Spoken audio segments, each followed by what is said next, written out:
Hi, it's Lee from the Bar Exam Toolbox. Today we're talking about preparing for the bar exam as a foreign trained attorney. Well, we work with a lot of different people in this category, and the challenges fall into a few different categories. So, Allison, what are some of those categories? I think there are kind of a few buckets. So sometimes there are language issues. Someone has not had English as their first language, which causes some specific problems and just makes things obviously much harder. And sometimes people have not studied all of this law. For example, if you've only done an LLM, or in some cases, you might not have done any education in the US, depending on your original system. So there's just a lot of stuff you haven't covered. You're going to have to get up to speed on. You might be coming from a civil law system versus a common law system. So that's just a whole different way of thinking about the law. So I think that can cause some unique challenges. And also the testing format here is just really unusual. I don't think most people who are trained outside of the US have done multiple choice questions, for example, on the law. Sometimes people might have had oral exams in their previous studies. So it's just a very specific and frankly kind of weird way of testing people. What are your thoughts? Yeah, I totally agree. I wanted to go back to the English as a second language issue because I think that the thing about this issue is that it sneaks up on almost everyone, even if you've been conducting business in English. And I think sometimes folks who are fluent in English are surprised that taking an exam under these timed conditions in English is still a challenge. I think even for some law students for whom English is a second language, it can still be a challenge. So it's not to say that it's an insurmountable, issue, but sometimes you do need to really focus on the speed at which you are writing, the speed at which you are reading, writing in clear and concise sentences. But if English is not your first language, don't discredit it, even if you've been conducting business in English, because I think it's surprising to folks how big of a deal that is. I agree. And I think, like you mentioned, really comes down oftentimes to timing. So, you and I have both tried to learn foreign languages with varying degrees of success. And the reality Yeah. is, if somebody gave me a test in Spanish, that would be super challenging for me. It would take me much longer to get through that, to read and write. I mean, if I even could, it's just harder and it takes more time usually. So I think the timing aspect, particularly on the essays, can really trip people up. And that's where the performance test can also cause some problems, because it's a pretty decent amount of reading to get through. So you've got to figure out strategies to do this really efficiently, probably even more so than someone who does have English as their first language. Yes. I mean, I think the time crunch is just going to feel like such a big weight when you start to do that timed practice. And I also think that the feedback I've gotten from foreign trained attorneys is also that they're used to perfecting their writing in English. They might draft something in English and then edit it or have it proofed, or they really want to craft language because they're working in English typically. Right. And so it's very important. But there's no time to craft language on the test. And so finding a comfort level with what your English writing sounds like at a fast clip when you don't have any time to proofread, that's also something that you have to practice. I think it is important to note that graders have communicated to us that they don't penalize someone because they make some grammatical errors, especially if they can tell that those errors are because you may not be a native English speaker. They're not going to use that as a reason not to pass you. However, you have to get stuff on the page to allow them to pass you. So you have to still raise the issues and have the organization and have the analysis. A typo here or there, or even a slightly strange construct of a sentence, that's not what's going to prevent you from passing, but actually getting stuff on the page. So that's why the practice and the feedback on the practice becomes so important. Right. And I think, just to be clear, the timing is an issue for a lot of people. Yeah. Who went to American law schools, did a JD, have only spoken English their entire life. So it's not like this is a unique problem. But I think having to do this in a different language just adds that extra little of the twist. And I think you're right that you have to learn to write very concisely. It doesn't probably sound great. It's not something you would submit in a work environment necessarily, but it just has to be very to the point because you're going to be very time pressured.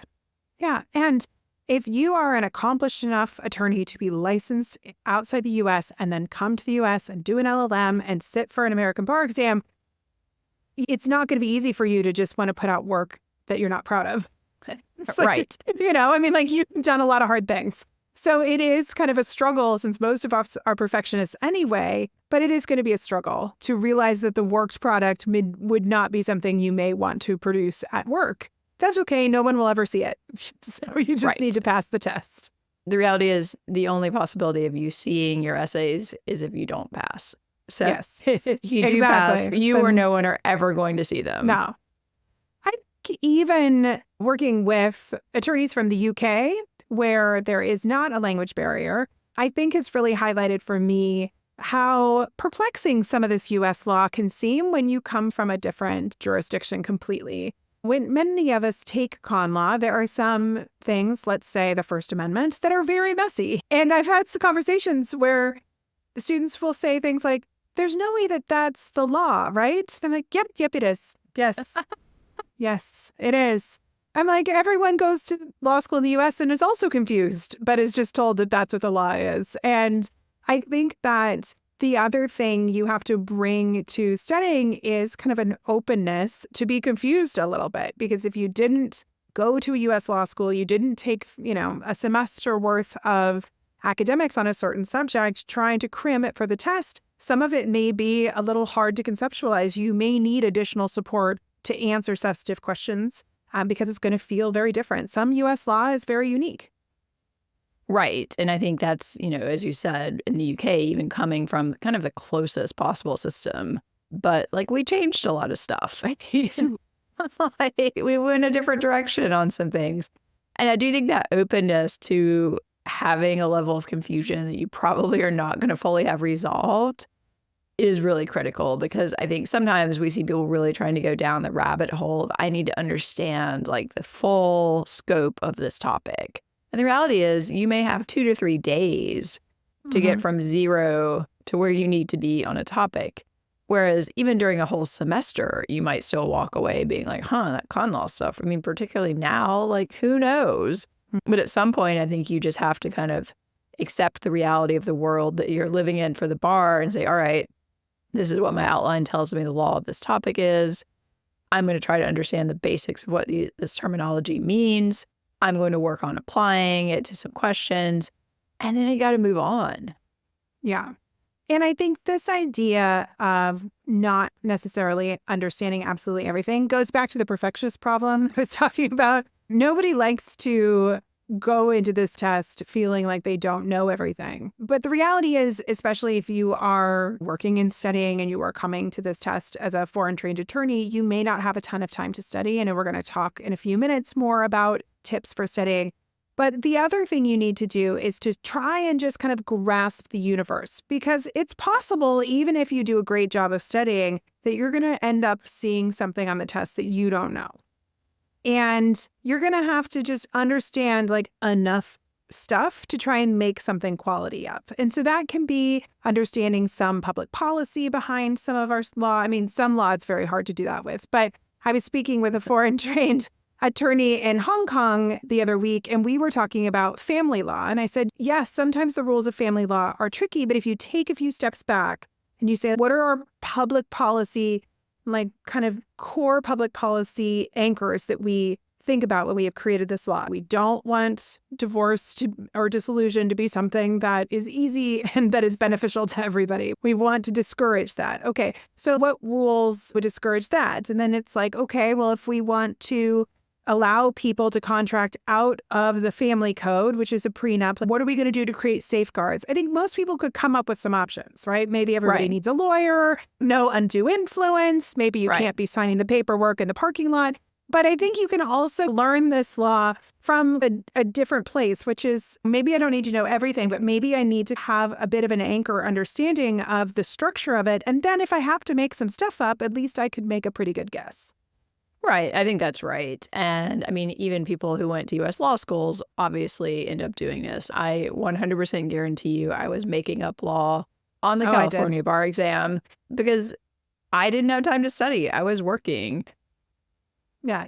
All the thing is you've got to collect enough points. And that's really the key. So fighting this perfectionism and this idea that you're going to understand everything that's covered in every single subject there's like a tension there. You also have to be comfortable with this idea that you're not going to learn everything in every subject. So you're going to need to be pretty good at reading facts, pretty good at issue spotting, and can get enough stuff on the page under the timed conditions to collect enough points possible in order to pass. It's hard. It's coming at it from a different perspective than you've likely done any of your other studies. Right. So I was talking to a foreign trained attorney the other day about the idea of a domicile in civil procedure. And he was telling me, well, I have the outline and it has this stuff in it, but I really feel like I need to dig deeper. I'm like, you don't. You need to memorize that this is the rule for a domiciliary for a person. This is a corporation. They have two options. Move on. That's kind of the level. If you know those two things, that's all you need. You don't need to have a fundamental understanding of any of this. You need to be like, well, they're in a place and they don't plan to leave. I mean, that's close enough, basically. Right. Yeah. So we've talked a little bit about kind of the struggles and the big problem areas for foreign trained attorneys. We've talked about running out of time on the test. We've also talked about writing coherently, but also needing to adhere to this IRAC or CRAC style, which is very U.S. specific. What have you heard from foreign trained attorneys about the struggle of using this formulaic type of writing? Well, it feels like a formula. It doesn't sound great. It's not very interesting. I think sometimes people sort of think that they're following it, but if you actually read their writing, you're like, there's no rule here, or whatever it is. And again, I think it depends on the bar because California might be more detailed on the analysis. They're longer essays. They're looking for something different than on the MEE where they want probably the conclusion up front and then your analysis, yes, because blah, blah, blah. So I think you need to really understand and become a student of the test and make sure that you are actually doing that type of writing, which I think can be very difficult for people to evaluate on their own. Because I think there's a tendency to go through your essay and say, well, I hit the main issues. And that might be true, but you might also be leaving a lot of points on the table that you're not even aware of. Yeah. And if you haven't gotten any feedback on how to write in the IRAC formula, it is just really hard to figure that out on your own. I mean, that's why law students often struggle in that first semester or so of law school because they've gotten limited feedback on this formulaic type of writing. I think it's also so challenging to handle the massive amounts of information. So, Allison, we've talked a little bit about maybe taking a step back and the level of specificity that you need to study in. But what about focusing on heavily tested areas of the law, or do you need to know everything? How do you maximize your time? Because who has extra time? No one. Nobody has extra time. Right. And I think that's a really hard balance for people who are not trained in the U.S. system because to a certain extent, there are probably topics that maybe are less tested that you touched on in law school that you might be able to get away with not really reviewing that much because you took the class. If it's a not really commonly tested topic, but you took the class, you could probably come up with something. But if you're a foreign trained attorney, you definitely did not take that class. So there's more information that you need at least some understanding of, and you have less background. So, I think the reality is most people need more time to study than they have, which might mean not sitting for that test and taking the next one or something like that. I think people really tend to underestimate how many hours they're going to need. But I think this is a really hard balance. I always recommend people start with some short outlines and add more if they need it versus starting with a really big, giant outline and trying to learn all of it. You're better off having that 10 to 20 page understanding of a topic than having zero understanding of it because you didn't get to it, or trying to learn 100 pages on every topic, which is just not feasible. Yeah. I think this is also where it can get a little tricky when you're picking your bar provider because some bar providers, I've been informed, kind of sell this idea that these programs are specially designed for foreign trained attorneys, but I do believe it is mostly just repackaged lectures that they give to U.S. law students, but you get access for a longer period of time. And I think it's important to realize that those lectures are designed for someone who likely took the class in law school. And so they aren't going to discuss public policy reasons behind things. They're not going to discuss the big picture. They're going to sit down and say, in evidence, there is hearsay, and then there are hearsay exceptions, and here's the list of hearsay exceptions, and they're going to just talk about each one of them. They're not going to give you examples. It's not going to be like that. And so you need to really understand what the different providers are offering you. And I agree. I think that starting from condensed outlines and adding to them allows you to see the forest through the trees. Whereas if you have these, huge outlines or these hours and hours and hours of lectures, it can become so overwhelming with just the law that you need to pass. And I think that is really tricky. So that's something to keep in mind, especially if you're at the beginning of this process, you're trying to figure out how you're going to study, to really be thoughtful and try out different tools and see what is going to help you get to where you need to be, which is sitting for this test, not being an expert in all areas of U.S. law. Right. I think you just cannot possibly learn all of the material. You have to prioritize. So, we often recommend the Smart Bar Prep outlines. They are color-coded by priority. Something like that is going to give you a more realistic universe of this is what I really need to focus on. And then you have to start applying that material, because this is not a test of the law. It's a test of your ability to use that law convincingly and make us think that you are qualified to be an attorney. So I think you can't just try to memorize everything or even learn everything independently of applying it, which, I think we're going to talk about in a bit. But even something like learning how to do multiple choice, that's going to require a ton of practice. And in the end, most of our foreign trained students actually do better on that section, because I think it's a more controlled universe. 7 topics. Once you've seen enough of them, you kind of recognize the patterns, usually fewer reading and writing timing problems because you take out the writing aspect. But I think they can be really weird and confusing when you first sit down and look at them. So most people are probably not going to be getting these right for a while.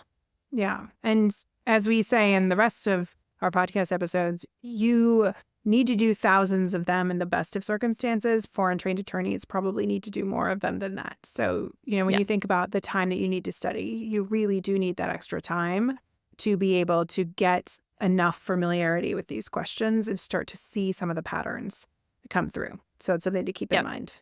Yeah, and sometimes I talk to people who didn't pass. They were like, well, I did so many questions, I did 500 questions. I'm like, that is not even in the ballpark of what you needed to be doing. You need to be doing a minimum probably 5x that. Yeah. Yeah. What about the performance test? I mean, I love the performance test because you don't need to know any law. However, you do need to somewhat be used to the formula of some of the assignments that they ask for. So how do you think foreign trained attorneys should approach the performance test? I mean, as we talked about earlier, I think the timing is usually what gets people here, and just not having a very good process. Sometimes people don't do these. They might not do any because they think, oh, I'm an attorney, I can handle that. That is a really big mistake. We've seen people who fail because of the PT, and that's really frustrating for everyone. You did all the other parts of the test okay, and then you bombed the PT. So I think just having a really clear process, being familiar with the different types of things you might see, understanding that you might see what we call the wild card, which is not a brief or a memo or something that makes a lot of sense as a standard assignment, but it might be something like draft articles of incorporation or write a closing argument. And the thing you can understand about those is if you do get that type of assignment, they're going to give you a sample. So you just have to sort of, calm down, recognize that no one doing this is probably that prepared to write the specific thing, and then follow the instructions. I think that's so key on these. Yeah. So much of what you're being graded on is your ability to follow instructions. Specific instructions. Just lean into it. If they give you a sample, your document should look like the sample, in every level of detail, essentially. And if they tell you not to do a piece, you don't do that piece. Sometimes I think people will just get nervous and start writing down all the facts and things like that when they might have specifically said, do not do a recitation of the facts, and you do it anyway, thinking, oh, maybe they'll give me some points. They won't. It's a waste of time. Yeah, no, totally. All right, so we've covered a lot of details, but I wanted to take a moment before we go on to just kind of pull it together. So foreign trained attorneys need to appreciate that there are 7 MBE multiple choice topics. And then there are also essay-specific topics. In California, there are a very specific list. And for the UBE, as it currently stands, there's also a very specific list. You need to understand that list and make sure that you are studying the law that is covered in your jurisdiction. So that is also very important. Don't take books from somebody from in California and plan on sitting for the UBE, because I know people pass around books. That's not going to help you. It could help you for the multiple choice portion, but not the essay portion. So that's That's really important to be aware of. I think you also need to remember that, like we said, you can't learn absolutely everything. So you have to be strategic, and that you really need to do the application piece, because you can still screw up the law and get a lot of points, but you can't get any points if you don't get that analysis down on paper.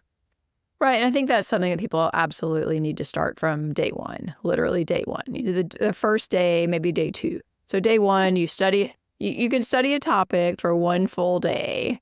But by day two, you need to be practicing. And it might be you're doing an essay open book. But if you're not looking at what these essays are until 6 weeks into your preparation, when you're like, oh, I finally feel like I've learned some law, that's way too late. Yeah, totally. So you've got to start as soon as possible doing that application and hopefully getting some feedback on it, whether it's from a bar provider, whether it's from tutors like us. Perhaps if you're an LLM, maybe the law school will provide you some resources. But you definitely want to engage whatever resources you can get your hands on to make sure that you're doing that application correctly. Yeah, and I think this can be challenging because, like we said, people who are trying to do this as foreign attorneys have generally been very successful. You might not have needed a lot of outside help. You might be coming from a system where that just isn't really kind of done. But, the pass rates are not great for people who take this as a foreign attorney. So I do think if you want to set yourself up for success, it probably makes sense to get somebody to review your work, because otherwise you're not going to have any idea what you're doing wrong until you get into the test. Yeah, and you can totally get sucked into just studying the law for months and months and months on end without doing any application. And that's just not the best path. I'd much rather see someone take those smart bar prep outlines and some essays that they pulled from our Brainy Bar Bank and identified some heavily tested issues and then struggled with it and tried to practice applying it and then evaluating your own work. That struggle is likely going to get you closer to what you have to do on exam day than just passively listening to lectures for months and months on end. Yeah, which is, that's not fun, but it's frankly kind of easy in a way. You're not exerting that much brain power. You feel like you're checking stuff off the list, but checking stuff off the list is just not going to get you where you need to be. Yeah. If you're in California, you can get sample essays from a site called baressays.com, where you can actually see this is a 50, this is a 65, and this is a 75, which I think can be helpful because the sample answers aren't necessarily realistic. They're like the very best answers. I think it's hard for people to calibrate to what am I really aiming for here? And I think that's a resource that can help you sort of see what you're aiming for. Yeah. I think one final thing about the time, really, you have to do it under time conditions. Like, it doesn't matter if you could write the most perfect performance test in 2.5 hours. You have 90 minutes to do it. So, Right. I think you really just have to focus on the time. And I think that can be so hard to be realistic about, but that is something you don't want to get lost in your prep. Right. And something like that. I mean, we have tons of tips for how to speed up your work on the performance test. It's like, well, skim it, read it like a magazine. Like, here's what you're noting down on the sides, and here's how you keep track of things. Like, this isn't necessarily rocket science. It's like there's some pretty clear ideas and strategies that you can try out and see what works for you. But yeah, if you're writing it in 2 hours consistently, that's not going to do you much good, because then you're losing 30 minutes on some other essay and you're going to fail that essay. Yeah, exactly. So we talked a little bit about needing extra time. So how early do you think that foreign trained attorneys need to be studying for this test? I think this is tricky because I do think, if we were recommending typically like a standard test taker, no accommodations or anything like that, is probably going to study for around 400 hours. I think you need at least 100 or 200 more. So if you're looking at like full-time 8 to 10 weeks being your normal prep, you've got to find that time someplace. So I think the issue is a lot of people, if you do an LLM, maybe you graduate in May and then you sit for the July bar, that's probably almost certainly not enough time. So, the reality is you either need to bop that out to the next exam, which could be challenging. So there may be visa issues, all kinds of stuff. Or you have to start studying during the LLM, basically, which is not going to be much fun. Yeah, I know. So you really need to sit down and look at the calendar, be realistic, talk to your job, especially if you're planning on starting work, understand what happens if you don't pass. Just make sure you really understand the whole picture But I do think you need more time than most folks do. And again, that's not a criticism. It's just the fact that you didn't go to a typical law school here. You're not starting at the same place than a U.S. trained attorney is starting from. Right. And I would also caution people, if you're listening to this and saying, oh, well, if the average person needs 8 hours a day, I'll just study 12 hours a day and I'll do the extra time then. Because the reality is you are not going to be that effective at some point in the day. And you can try to cram all the stuff in your head, but it's probably not really going to go there. Yeah. All right. So we've talked about, the MBE. We really think that utilizing a tool like Adaptable or UWorld is a great way to maximize your MBE study. I think you can try them out. They both have trials and to help you decide which one works best for you. But those are great things to look into. You can often get access to them as soon as a bar season ends. So if you're studying for the summer bar, you can often get access in early March.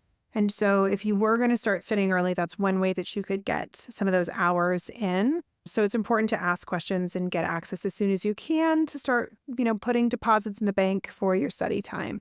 And then, like I said, make sure you get feedback from somewhere. And LLM programs are typically pretty expensive. So go to your law school and see what they're going to do to help you.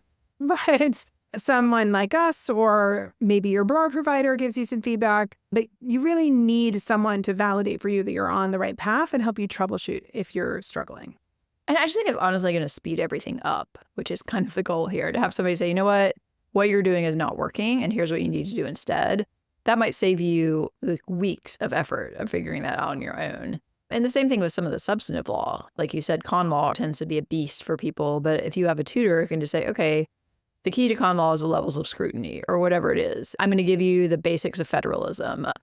Here's how the First Amendment works, basically. This is the freedom of religion stuff. That can be kind of boiled down pretty quickly for somebody who actually understands it and knows what you need to know. Right. Yeah, before we wrapped up too, I did want to touch on this question of the LLM, because I think it's so interesting talking to people who've done an LLM who knew they were going to be preparing to sit the bar. Some schools, you take a ton of bar classes just as part of the program. Other ones, they barely require any. So I actually think shocking. It is shocking. I think it's a really interesting question that I was trying to sit down with and say, okay, assume my school doesn't really require a lot of bar classes. How many should you try to take and which ones? And even if we assume, say, 2 per semester, it gets kind of interesting to say, what should those classes be? Do you have any thoughts, Lee? Well, if you really want to practice law in the U.S., I think you should take a couple doctrinal classes, like a good solid civil procedure or criminal law if you are going to do something in that vein, or evidence. That's a pretty big, important one. Some of these big core classes, a lot of them are the multiple choice topics, the 7 core doctrinal classes. They're going to make all the other stuff a bit easier. If you understand the basics of contracts, and then you have to study secured transactions. Secured transactions is going to make more sense if you study contracts, I think. I've never taken a secured transactions class, but that, based on my studying of the outline, is what I understand. Yeah. And so I was sort of thinking, I was like, if I'm coming from a common law system, you can probably skate by on some knowledge of basic stuff, probably maybe even contracts, certainly torts, probably property. Our system of property is very English based. Where it gets trickier are these statutory classes, or classes that are largely based on things like the Model Penal Code. And contracts in the U.S. can be one of those because you do have the UCC. So I think there's an argument for actually taking a contracts class, even if you know contracts. But yeah, I think evidence for me would 100% be on that list, probably Civ Pro. But if I had to choose between torts and crim, I would say go with crim, because there you have the Model Penal Code. It's more U.S. specific. I think it's probably conceptually a little more challenging than torts, which is pretty basic. And also, if you study crim, then you've covered some of the intentional torts, assault, battery, essentially. They're basically the same. Yeah. But I do think it's kind of an interesting exercise to sit down and say, what are the most critical ones that I would take? Yeah. It is kind of interesting that you can legally practice law in the U.S. without having taken many of those classes in school, or not done an apprenticeship or done something like that. But it is the rules that we have. It's not to say that foreign trained attorneys aren't a great asset. Oftentimes, they come with a very specific skill set. That's one of the reasons why they were coming to work in the U.S. And so it might seem silly to take constitutional law if you are going to do a very specific type of international law. that you have been doing in a different country and you're coming here to do. But I do think that there is something to be said about kind of educating yourself in the system and the structure, especially if it's going to be at all like linked to the work that you're doing. Yeah. And anybody who's going to be a litigator of any type in any court is going to need to know something about the rules of evidence. Yeah. Or civil procedure. Right. Yeah. Exactly. Yeah. I would say those are probably two of the more challenging classes to do on your own. So even if you are a corporate attorney, I would say if you really want to pass the bar, probably worth doing. Yeah, I think for some people, they do the LLM, like, I'll take the bar and see how it goes. And other people come in really wanting to pass it. And if that's you, like, you need to take as many of these, particularly the MBE classes in your LLM program as they will let you take. Yeah, I agree. Well, we're winding up. Any final thoughts for our foreign trained attorney applicants that might be listening? Well, I just think recognizing the challenge and coming at it in a way that's more likely to set you up for success. So what I don't like to see is people graduate from their LLM. They've taken like 2 trial classes the whole time. They sign up for a big course. They spend their whole summer. I mean, I was in New York in the summer and we had an LLM living with us who was studying for the bar. But basically, she was just watching these lectures all day long. I never found out if she passed. Kind of doubt it, but you never know. But I think, if you are going to give this a shot, I think my advice would be just approach it in a way that is probably going to get you closer to being successful, which might mean forging your own path and making sure that you're actually applying the material as early as possible. Yes. And I think you need to be honest that this is a very challenging intellectual exercise for almost anyone. And even if you are incredibly accomplished at what you do, coming to sit for this test, especially in a jurisdiction where you did not go to school, is a big challenge. I've seen brilliant lawyers misstep on this test. It's not because they're not brilliant. They are brilliant. This is just its own thing. So to really come at it with the right mindset that you've got to learn how to play this game to pass the test, this really isn't a comment on your legal mind or what type of a lawyer you're going to be or the skills that you're coming to the table with. It's really about this test and getting ready for this one test. I 100% agree. And I think if you can frame it that way, and I absolutely agree with you, I don't think this has anything to say about somebody's ability or intelligence or any of that. It is just a very challenging amount of material. And it is a challenging test, even for people who are good at testing. It is a hard test. So, if it doesn't go your way the first time, that also doesn't mean that like you're a failure or you're stupid or anything like that. It's just this thing is a beast. And be realistic, I would say, about what you're getting into. But also know that people do pass all the time. And we've worked with a lot of those people. And sometimes it takes a few tries, but we've worked with tons of people who managed to pass this, not having gone to a U.S. law school, which is actually kind of incredible. Yeah, it really is. Well, I think we are out of time, but if you'd like to learn more about how we have helped foreign trained attorneys pass the bar exam, you're welcome to reach out to us on our contact form on the barexamtoolbox.com, and we will chat with you more about our programming and how we support foreign trained attorneys. All right. And with that, I think we're out of time. Thank you so much for watching, and please subscribe so you don't miss anything. Check out barexamtoolbox.com and reach out with any questions or for personalized tutoring help.